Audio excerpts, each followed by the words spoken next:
Good morning all of you. आज जो topic पढ़ रहे हैं उसका नाम है शुक्राणु की संरचना और अंडाणु की संरचना। इसके पहले जो हमने टॉपिक पढ़ा था उससे ही रिलेटेड टॉपिक है, क्योंकि वो एक साथ इसलिए नहीं पढ़ाया था ताकि आपको ये चीज़, क्योंकि क्वेश्चन के तौर पर भी अगर देखा जाए तो ये अलग अलग ही पूछते हैं, कभी भी एक साथ नहीं पूछा जाता है। इसके पहले जो हमने प्रक्रियाएं पढ़ी थी जिसमें शुक्र जनन और अंड जनन की प्रक्रिया, और दोनों में हमने अंतर भी पढ़ लिया था। शुक्र जनन की प्रक्रिया में क्या होता है, अभी हम एक ही पोर्शन की बात करेंगे, क्योंकि मेरे डायग्राम दो बना रखे हैं, पर आपको पहले इस पे फोकस करना है। अगर हम शुक्र जनन की प्रक्रिया की बात करें तो शुक्र जनन की प्रक्रिया में क्या होता है, शुक्र जनन की प्रक्रिया में जो शुक्राणु होते हैं उसका निर्माण होता है, पर शुक्राणु का जो निर्माण होता है वो एक स्टेप में होता है, अलग अलग स्टेप्स में होता है। हम फिर से उसको एक बार रिकॉल कर लेते हैं कि शुक्र जनन की जो प्रक्रिया होती है वो कहाँ होती है, वो होती है वृषण या टेस्टिस के अंदर। टेस्टिस में जो जर्मिनल एपिथेलियम होती है, ये आपको इंग्लिश में लर्न करना पड़ेगा, क्योंकि हायर क्लासेस में आपको ऐसे ही पढ़ना है, वो डायग्राम्स हिंदी में होते नहीं, टेक्निकल वर्ड आपको इंग्लिश में ही पढ़ना पड़ेंगे। तो जो जर्मिनल एपिथेलियम की जो सेल है वो प्राइमोडियल जर्म सेल्स बनाती है, जिसमें कि माइटोसिस या समसूत्री विभाजन होता है, जिससे कि 2 से 4, 4 से 8 कोशिकाएं बनती हैं। इन कोशिकाओं को क्या बोला जाता है, स्पर्मेटोगोनिया। स्पर्मेटोगोनिया की जो कोशिकाएं होती है उसमें से एक कोशिका बड़ी होती है और क्या बनाती है, प्राइमरी oocyte बनाती है। प्राइमरी oocyte के बाद जो विभाजन होता है वो अर्धसूत्री होता है, और इस विभाजन के फलस्वरूप क्या होता है, जो दो कोशिकाएं बनती है उसको द्वितीयक oocyte बोला जाता है, सॉरी द्वितीयक स्पर्मेटोसाइट बोला जाता है। सेकेंडरी स्पर्मेटोसाइट्स की कोशिकाएं फिर से विभाजित होती हैं और क्या बनाती है, स्पर्मेटिड बनाती है। अब स्पर्मेटिड से किसका निर्माण होता है, स्पर्म का निर्माण होता है। तो स्पर्म निर्माण की प्रक्रिया जो होती है वो कहाँ होती है, वो होती है टेस्टिस के अंदर। टेस्टिस में जो सेमिनिफेरस टिब्यूल्स होते हैं, जो मैंने 2 बार आपको बता चुके हैं, इस स्पर्म के जो टेस्टिस होती है, टेस्टिस के अंदर इस तरह से सेमिनिफेरस टिब्यूल्स होते हैं जिसके अंदर स्पर्म्स बनते हैं। स्पर्म का निर्माण कहाँ होता है, यहाँ पर होता है। अब स्पर्म जो होता है वो दिखता कैसा है, स्पर्म में भी कुछ परिवर्तन होते हैं, क्योंकि लास्ट में जो स्पर्मेटिड से जो स्पर्म बनते हैं, तो स्पर्मेटिड जो होता है एक कोशिका है, तो उस कोशिका से स्पर्म बनने की प्रक्रिया में भी बहुत सारे परिवर्तन होते हैं। तो इस परिवर्तन को या इस प्रोसेस या इस प्रक्रिया को बोला जाता है स्पर्मियोजेनेसिस। या आप याद रखना, इसके पहले की प्रोसेस मतलब कि प्राइमरी जर्म सेल से स्पर्मेटिड बनने तक की जो प्रोसेस है उसको क्या बोलेंगे, शुक्र जनन बोलेंगे या शुक्राणु जनन बोलेंगे या स्पर्मेटोजेनेसिस बोलेंगे, पर लास्ट में स्पर्मेटिड से जो स्पर्म बनता है उसकी प्रोसेस को हम स्पर्मियोजेनेसिस बोलते हैं। तो एक पर्टिकुलर जब हम शुक्राणु की बात करते हैं तो शुक्राणु इस तरह से एक संरचना होती है। ये जो संरचना होती है ये मूवेबल होती है, चल होती है। मूवेबल का मतलब ये होता है कि जब फर्टिलाइजेशन की प्रोसेस होती है, तो जब फीमेल्स की ओवरी के अंदर ये ट्रांसफर होते हैं इन मैटिंग, ठीक है, मैटिंग पीरियड में, तो क्या होगा, ये वहां तक जाने के लिए मतलब ओवम तक जाने के लिए क्या करते हैं, मूव करते हैं, चलते हैं, गति करते हैं। तो ये मूवेबल स्ट्रक्चर होती है, मतलब चलनशील संरचना होती है। जब एक पर्टिकुलर स्पर्म की हम या शुक्राणु की संरचना की बात करते हैं तो उसमें 3 मुख्य भाग दिखते हैं। वो 3 मुख्य भाग कौन कौन से होते हैं, ये वाला जो भाग होता है इसको अग्रभाग बोलते हैं। अग्रभाग या फिर इसको हेड भी बोला जाता है, हेड या सिर। आपको पता ही होगा, सिंपल इजी लैंग्वेज है, हेड या इसको सिर बोलते हैं। इसके बाद वाला इतना जो भाग होता है इसको बोला जाता है मध्य भाग या मिडिल पोर्शन। इसको क्या बोलते हैं, मिडिल पोर्शन। नेक्स्ट, इतना जो भाग आपको अलग दिख रहा है इसको बोला जाता है टेल। तो जब आप इसकी स्ट्रक्चर बनाओगे तो ये 3 पोर्शन तो आपको बनाने ही पड़ेंगे, हेड, मिडिल पोर्शन और टेल, मतलब कि सिर, मध्य भाग और पुच्छ, ये 3 मुख्य भाग हैं। अब अगर हम इसकी संरचना को और अच्छे से देखते हैं, जब सूक्ष्मदर्शी द्वारा इसकी संरचना देखी जाती है, जनरली अगर देखा जाए तो जो टेस्टिस होती है या जो वृषण होते हैं, तो वृषण के अंदर 200 से 250 सेमिनिफेरस टिब्यूल्स होते हैं। ये सेमिनिफेरस टिब्यूल्स जो होते हैं वो सेक्शन में बटे होते हैं। इन सेक्शंस के अंदर जो सेमिनिफेरस टिब्यूल्स होते हैं उनमें मिलियंस की नंबर में स्पर्म्स होते हैं, और ये जो स्पर्म्स होते हैं लगभग 70, अगर स्पर्मेटोजेनेसिस या शुक्राणु जनन की हम बात करें तो इस प्रक्रिया को 70 से 75 दिन लगते हैं। पर जो स्पर्म का जो फॉर्मेशन होता है वो डेली होता है, मिलियंस की नंबर्स में होता है। ये कब होगा?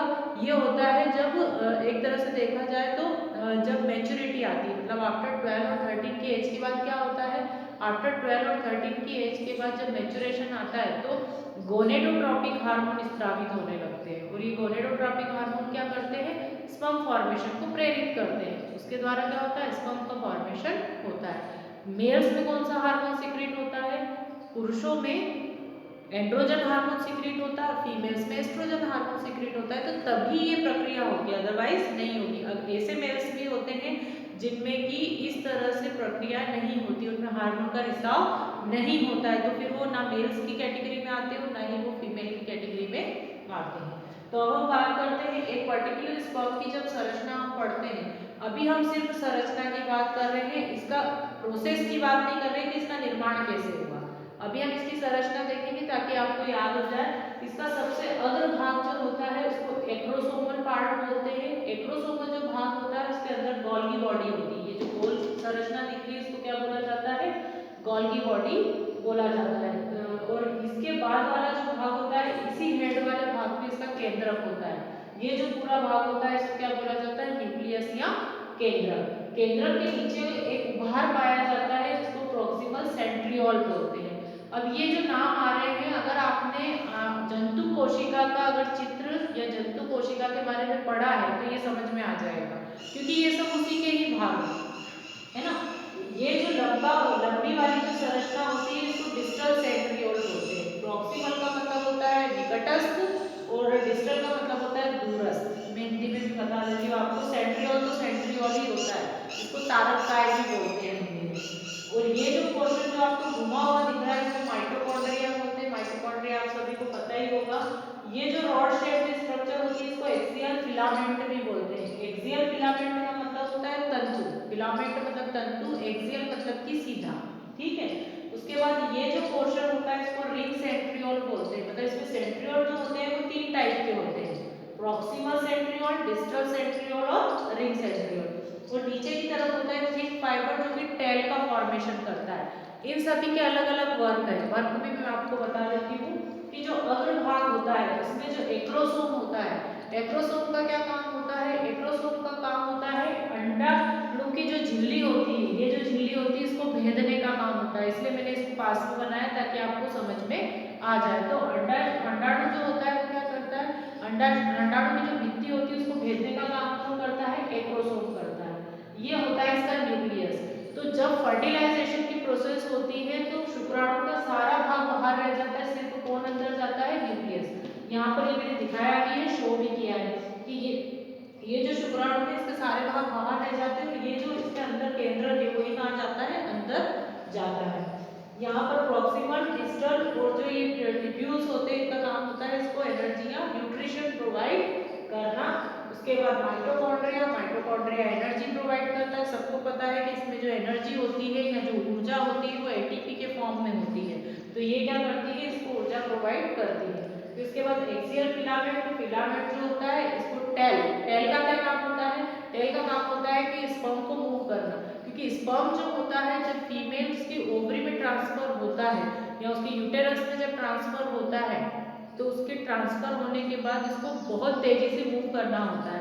जो सबसे पहले वो ओवम से फ्यूज होता है वही फर्टिलाइजेशन करता है, और फर्टिलाइजेशन करने के बाद जो ओवम की जो वॉल होती है, मतलब अंडाणु की जो वॉल होती है वो कड़क हो जाती है ताकि बाकी स्पर्म जो होते हैं उसके अंदर इंटर नहीं कर पाते। ये बहुत ही माइन्यूट एक प्रोसेस होती है। और लास्ट में होता है थिन फाइबर जिसको टेल कहते हैं, जो कि इसको तेजी से गति करने में मदद करता है। यहाँ तक आपको समझ में आ गया होगा कि इसकी संरचना के कौन कौन से भाग हैं और कौन कौन से इनके वर्ग होते हैं। अब हम देखते हैं कि इसका निर्माण कैसे होता है। स्पर्मेटेड जो लास्ट में संरचना थी उससे स्पर्म का निर्माण कैसे होता है। तो स्पर्म के निर्माण में फर्स्ट फेज आती है गोल्गी अवस्था। गोल्गी अवस्था में क्या होता है, जो स्पर्मेटेड के अंदर जो गोल्गी होती है वो गोल्गी क्या करती है, फैल कर आवरण बना लेती है। तो जो आगे की ओर जो ये उभार दिखता है इसको बोलते हैं गोल्गी। ये किसके कारण बनता है, गोल्गी के कारण ही बनता है। गोल्गी बॉडी आपको पता होगा, अगर हम एनिमल सेल या जंतु कोशिका का चित्र पढ़ते हैं तो उसमें गोल्गी बॉडी जरूर आती है। गोल्गी बॉडी का क्या काम होता है, स्त्रावण का काम होता है। ये सिक्रीटरी नेचर की होती है, मतलब कि ये क्या करती है, हार्मोन्स भी सिक्रेट करती है एक तरह से। तो जिसके कारण क्या होता है, जब ये अंडाणु के पास जाएगा तो अंडाणु की झिल्ली को भेजने में ये मदद करेगा। ठीक है।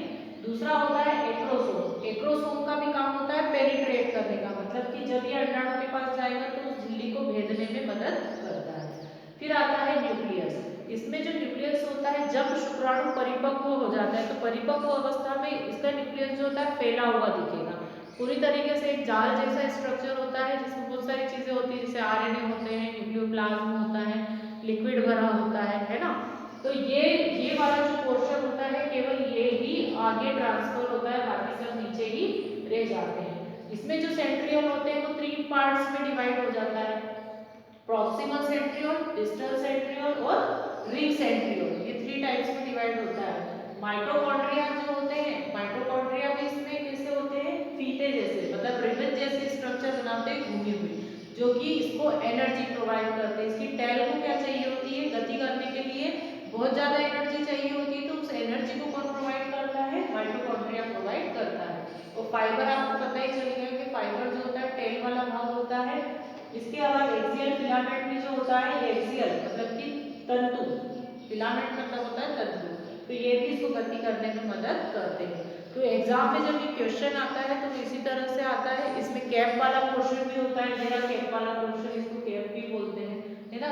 ये कैप वाला पोर्शन होता है, ये मैंने अलग से बनाया है, बाकी कैप वाला पोर्शन यही होता है, जो कि किससे बना होता है, गोल्गी या एक्रोसोम से बना होता है। अंदर की तरफ तो क्या होता है, इसमें एक्रोसोम होता है, मतलब बाहर जो होता है एक्रोसोम होता है, अंदर गोल्गी होता है, सॉरी। तो इस तरह से ये माउथ जैसी स्ट्रक्चर बनाता है। क्वेश्चन जो होता है वो एग्जाम में ऐसे आता है कि एक शुक्राणु के, प्रारूपिक शुक्राणु की संरचना बनाइए या शुक्राणु की संरचना बनाकर उसको समझाइए। तो आपको इसी तरह से ही पूरा लिखना है, पहले आपको संरचना बनानी है, संरचना के नाम लिखने हो, फिर उसको एक्सप्लेन करना है। अब आते हैं अंडाणु की संरचना पे। तो स्त्रियों में अगर हम देखें तो स्टार्टिंग में जब मैच्योरिटी आती है तो अंडाणु की नंबर्स बहुत ज़्यादा होती है, पर धीमे धीमे वो क्या होती जाती है, कम होती जाती है। जब फीमेल्स में भी आफ्टर 12 और 13 की एज के बाद गोनेडोट्रोपिक हार्मोन सिक्रीट होते हैं। गोनेडोट्रोपिक हार्मोन का मतलब एस्ट्रोजन। फीमेल्स में कौन से हार्मोन स्रावित होते हैं, एस्ट्रोजन स्रावित होते हैं। तो जब एस्ट्रोजन का स्राव बढ़ जाता है तो अंडाणु निर्माण की प्रक्रिया होती है। क्योंकि फीमेल्स में प्रक्रिया कैसी होती है, मंथली होती है। मंथली उनमें क्या होते हैं, एग का फॉर्मेशन होता है, मेल की कंपैरिजन में कम होता है ना। मेल जो होते हैं उनके कंपैरिजन में कम होता है। तो स्त्रियों में जो अंडाणु के निर्माण की प्रक्रिया होती है उसको अंडजनन बोलते हैं। अंडजनन में क्या होता है, मैं फिर से रिकॉल करवा देती हूँ आपको। अंडजनन की प्रक्रिया में क्या होगा, सबसे पहले जो ओवरी होती है या जो अंडाशय होता है, उस अंडाशय के अंदर क्या होगा, उसकी जो वॉल होती है या उसकी जो एक तरह से देखा जाए उसकी जो दीवार होती है, उसकी कोशिकाएं विभाजित होती है और क्या बनाती है, प्राइमरी जर्म सेल बनाती है। ये प्राइमरी जर्म सेल विभाजित होकर क्या बनाती है, कोशिकाएं बनाती है, जिसको oocyte बोलते हैं। oocyte के पहले एक और सेल बनती है जिसको एग नेस्ट बोला जाता है। एग नेस्ट के अंदर क्या होता है, एग नेस्ट के अंदर बंद होता है एग, है ना। फिर उनमें और डेवलप होता है, तो oocyte के बाद क्या बनती है, प्राइमरी oocytes बनती है, oogonia बनते हैं, सॉरी, फिर oogonia के बाद प्राइमरी स्पर्मेटोसाइट, फिर उसके बाद सेकेंडरी oocytes बनते हैं। और यही सेकेंडरी oocytes किसका फॉर्मेशन करते हैं, ओवम का। पर ओवम जो होता है एक सेफ स्ट्रक्चर होती है ये वाली, इसके आसपास भी और भी संरचनाएं होती हैं। तो ये जो संरचनाएं होती हैं, हम एक पर्टिकुलर ओवम की जब संरचना हमसे पूछते हैं तो हमको ये बताना है। ठीक है, पहले हम इसकी संरचना देख लेते हैं। ये ओवम कहाँ होते हैं, ये होते हैं ओवरी के अंदर, जिसको हम क्या बोलते हैं, अंडाशय। तो ये पूछते हैं आपसे तो आपको लिखना सब ये चीजें ही है कि अंडाशय का अंडाणु का निर्माण कहाँ होता है, अंडाशय के अंदर होता है। अंडाशय जो होता है वो कहाँ होता है, ये एक फॉलिकल के अंदर बंद होता है। तो जो फॉलिकल होता है उसके अंदर अंडाणु तो ये है ना। तो और भी संरचनाएं उससे जुड़ी होती है। पहले हम इसकी संरचना देख लेते हैं कि कौन कौन सी संरचना इससे जुड़ी होती है। फर्स्ट हम यहाँ से स्टार्ट करते हैं, माइटोसिस एंड फॉलिक्यूलर सेल। इसके आसपास एक कोशिकाओं का आवरण होता है जिसको फॉलिक्यूलर सेल बोला जाता है। ये फॉलिक्यूलर सेल्स जो होती है उनमें समसूत्री विभाजन चलता रहता है। ठीक है, उसके बाद क्या आता है, फॉलिक्यूलर लिक्विड। फॉलिक्यूलर जो सेल होती है एक तरह का स्त्राव निकालती है, चिपचिपा पदार्थ रिलीज करती है, जिसको बोला जाता है फॉलिक्यूलर लिक्विड। लिक्विड मतलब तरल फिर उसके बाद जो आता है ये वाला जो भाग होता है इसको बोला जाता है ओवम। ठीक है, ये न्यूक्लियस है, ये तो ओवम है, पर ये क्या है, ओवम का न्यूक्लियस होता है। फिर उसके बाद जो ये वाला भाग होता है इसको न्यूक्लियस ऑफ ओवम बोलते हैं, ये बता दिया है मैंने। इसके बाद free surface of columnar sales. तो क्यूमुलस जो सेल्स होती है, क्यूमुलस जो ओवरी होती है, वो आसपास की फ्री सेल्स होती है, एक तरह से फ्री मूव करने वाली वो सेल्स होती है, जिसको क्या बोला जाता है, free surface of cumulus ovaries.